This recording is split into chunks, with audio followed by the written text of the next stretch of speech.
สบายดีทุกคนมาเจอกันอีกแล้วกับสาวลาวในฝรั่งเศสทุกคนทุกคนตั้งแต่ที่สาวติ๊กกลับมาจากประเทศลาว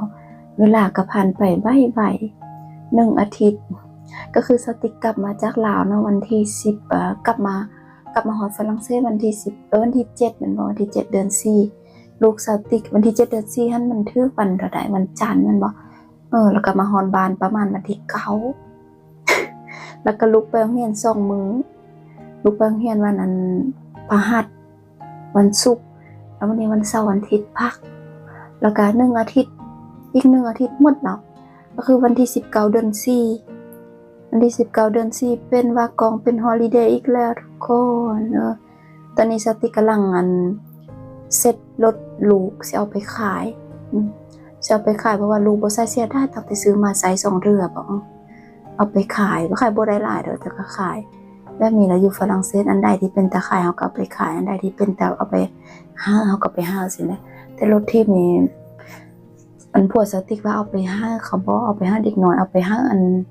บ่อนอันนั้นบ่อนที่สติกมักไปเอาอันของเล่นเด็กนะทุกคนสติกว่าโอ้เสียดายมันเพราะว่าลูกบ่ได้ใช้นี่ก็เลยโอเคเอาไปขายมันมีร้านขายก็จะว่าบ่แม่น Easy Cash มันเป็นมันคือ Easy Cash นั่นแหละทุกคนไปขายก็มือ2มือ3แบบหม้ออันหยังวะหม้อทอดน้ำมันสติกก็ไปขายสติกซื้อประมาณ60-70 ยูโรสติกไปขายได้ประมาณ15 ยูโรเบิ่งแล้วเด็กน้อยก็คือนั่นแหละทุกคนอันนี้ก็เป็นแบบมือว่ากองมือทำอิฐมือฮอลิเดย์มือที่เขาพักโรงเรียนน่ะอยู่บ้านกับเด็กน้อยก็เสียเส้นฝนสักตกไปใส่บ่ได้กันฮ้อยกันอยู่เฮือนนี่แหละก็คือว่าอะไรเฮือนก็น้อยๆก็เลยว่าวุ่นวายกวนกันอยู่นี่แต่ก็ดื้อลูกทั้ง2คนสติกก็มีแต่เปิดทีวีแต่ลูกสาวทุกคนก็ดีนึงเราบ่ได้สนใจทีวีแล้วมากวนแต่สติกลูกสาวเฟื่ออยู่เฟื่อแต่เฟื่อว่านี่แหละอันนั้นลูกชายก็แบบนี้แหละวุ่นวายความวุ่นวายแต่ก็นั่นแหละก็ม่วนเมื่อยทั้งม่วนพยายามใจเย็นเพราะว่าสติกซุมื้อนี้บ่ฮู้เป็นหยังสิเข้าหาไวท้องใจร้อนไวเป็นน้ำฮอร์โมนก็บ่ฮู้คือกันแต่ก็ต้องแบบมื้อใดที่ลูกกวนสิบางทีสติกก็ตบแต่สติกก็ตบแบบตบมือตบอันก้นน่ะสินะสติกก็ไปละหายจิแต่บางมื้อมันก็แล้วมันใจร้อนไหลสินะแบบดื้อส่วนสู้ล่ะลูก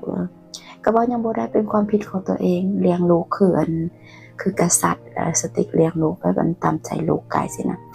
บ่เป็นหยังค่อยๆดัดไปเห็นบ่นี่ก็กวนแต่ก็โชคดีแต่เวลามื้อใดที่พ่อเขาอยู่แล้วเขาไปกวนพ่อหลายกว่าแต่ว่ามื้อใดที่พ่อเขาบ่อยู่แบบเราไปกินกาแฟไปกินหยังสิล่ะลูกเรามากวนแต่สติกแต่ถ้าอยู่นำกัน2 คนอยู่ทั้งพ่อทั้งแม่แล้วส่วนแล้วเขากวนแต่พ่อหลายดื้อบังล่ะมื้อนี้ก็คือว่าแหละมื้อนี้ฝนตกไปใส่บ่ได้ลูกก็ทั้ง2 คนก็ใส่เสื้อผ้านอนใส่ชุดนอนหมดมือสติกก็คือกันเพราะว่าคร้านล่ะสิไปใส่ก็บ่ได้ฝนตกแบบฝนตกตอนคืนจังซี่ตกหลายตอนคืนแล้วตอนสายล่ะมันแบบมันฝนหย่อยล่ะทุกคนฝนฝอยล่ะแต่มันแบบตกหมดมือเลยได้ฝนฝอยแล้วมันก็เลยก็มันเปียกแล้วไปใส่ก็บ่ได้อยากพาลูกไปย่างก็เอาก็เลยจำเป็นอยู่นี่แหละอยู่บ้านนั่นแต่ว่าบ่เป็นหยังเปิดทีวีเฮาเบิ่งลูกชายก็โอเคลูกชายเบิ่งทีวีแต่ก็สติกก็มีแต่บางทีบ่เด็ก2 คนเขามักบ่คือกันน่ะสินะมักบ่คือกันลูกสาวมักฟังเพลงลูกชายมักเบิ่งสัตว์จังซี่นะมันก็เลยบ่คือกันแต่ก็โอเคต้องแบ่งกันให้อายเบิ่งก่อนแล้วก็อายเบิ่งแล้วก็หาน้องเบิ่งเปลี่ยนกันไปเปลี่ยนกันมาซั่นน่ะแต่ก็กวนลูกสาวแล้วกวนหลัวทุกคนลูกสาวสติกแล้วส่วนสู้แท้ว่าถ้าเป็นผู้ชายแม่เป็นผู้ชายไม่ผู้สาวสิยานแล้วแบบมันลูกชายล่ะเป็นแบบลูกชายล่ะใจเย็นกว่าลูกสาวว่าซั่นซะเว้าขวัญลูกแล้วบัดนี้บ่แม่นเว้าขวัญเนาะทุกคน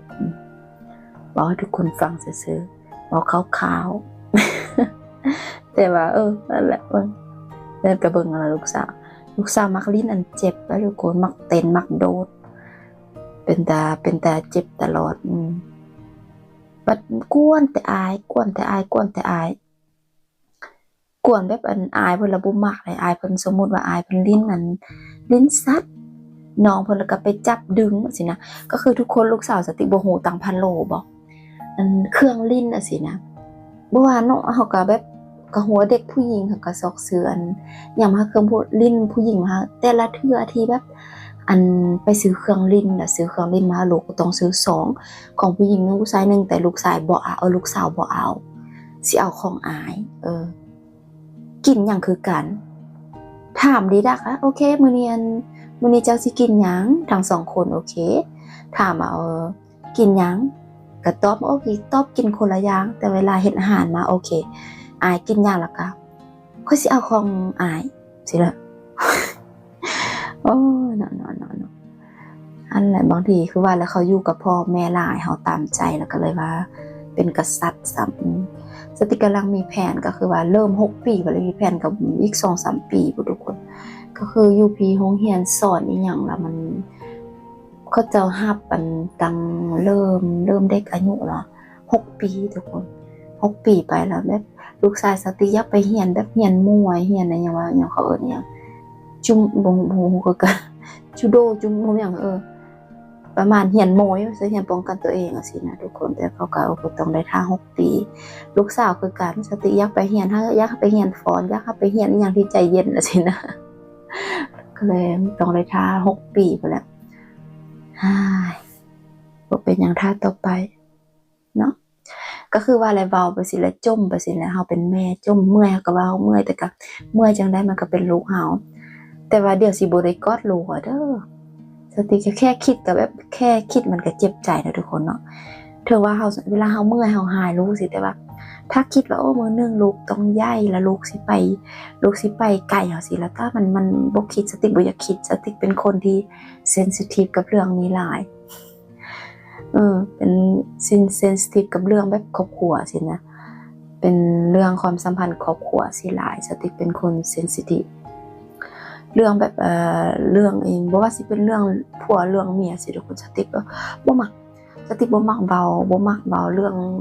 เนกาทีฟแม่นบ่เว้าเรื่องลบติ๊กเป็นคนที่เซนซิทีฟเป็นคนปากแข็งหลายแต่ว่าเป็นคนเซนซิทีฟเกี่ยวกับเรื่องนี้เกี่ยวกับเรื่องครอบครัวเกี่ยวกับลูกว่าสิสมมุติเวลาไปเบิ่งคลิปวิดีโอสิแล้วเห็นแบบข่าวอีหยังเถียนมันสะเทือนใจสมมุติว่าข่าวที่ว่าเด็กน้อยอันเจ็บได้น้อยหยังสิแล้วสติบ่ได้สติอันมันน้ำตาสิออกช่วงนึงแล้วสติเห็นข่าวอยู่ TikTok แล้วข่าวอีหยังแล้วทุกคนอันข่าวอันแม่ว่ะเอาลูกไปทิ่มแล้วทุกคนลูกไปทิ่มแล้วลูกยังบ่ลูกไปทิ่มแล้วคนไปเจอแล้วลูกบ่ตายสิสติแล้วน้ำตาออกมาโดยบ่ฮู้หยังแล้วเป็นคนเซนซิทีฟบ่ฮู้เป็นหยังแต่หั่นแหละกับเรื่องอันผัวเมียเขาเลิกกันสิกันสติบ่มักเบาบ่มักลมล่ะเพราะว่าสติเซนซิทีฟเรื่องนี้บ่มักเนี่ยตอนนี้เราสตินอนลูกนอนบ่แล้วสติก็มากินมาม่ามียำช่วยชีวิตซื้อยำอันนี้มาไว้มีซื้อน้ำยำนี่กับอันส่วนหลายอันนี้เป็นสติมักกินเพราะผัวสติแล้วก็กินอันยำตัวนี้ก็เลยซื้ออันตัวนี้มาไว้เฮือนซื้อมาไว้หลายซื้อมาไว้บัดเป็น10 20ถุงแล้วก็แบบนี้น่ะตื่นมื้อคืนมาเฮ็ดง่ายกินบ่เสียงดังแดบแล้วก็สติมักซื้อหยังว่ามาเผ็ดแล้วทุกคนมาเผ็ดเกาหลีแต่มันได้อันต้มด้นน้อยนึงแล้วสติมักกินนะอย่างว่าคูณ2แต่ซุมื้อนี้มันกินบ่ได้แล้วเด้คูณ2มันรู้สึกว่ามันเผ็ดหลายสติเป็นมักสีชมพูตัวนี้ มาเกาหลีอันแหละกินแล้วกินกับมักเผ็ดเห็นบ่กินกับมักเผ็ดแล้วก็มานั่งเจ็บท้องแล้วก็พัวสมน้ำหน้าตลอดสติมันแบบตามใจปากแล้วก็เจ็บท้อง ตลกตัวเองก็บ่ฮู้เป็นหยังเนาะหัวเผ็ดแต่กินก็บ่ฮู้เป็นหยังนั่นแหละบ่ฮู้ว่าคนอื่นคือสติบ่สติแล้วหัวเผ็ดหัวสิทรมานแต่ละมันอยากกินเวลากินแล้วมันมันปากนะเวลากัดมักเผ็ดจิ้มกะปิกับมักเผ็ดแล้วปานนั้นละเจ็บท้องมื้อนั้นสติเจ็บท้องจนสิตายทุกคนจนผิดผัว เจ็บท้องแล้วสตินอนอยู่โซฟาแล้วสติแบบลูกก็กวนพ่อมันทั้ง2คนแล้วสติแล้วเจ็บท้องแล้วมันแล้วก็จนเกือบหายกันเพราะว่าท้องบ่มีหยังสิแล้วกินมักเผ็ดใส่กับกะปิสิแล้วมันก็เลยว่าท้องห้องแล้วบัดนี้เจ็บกระเพาะเห็นบ่ มักเผ็ดเฮ็ดเซนล่ะ ไปละทุกคนบ๊ายบาย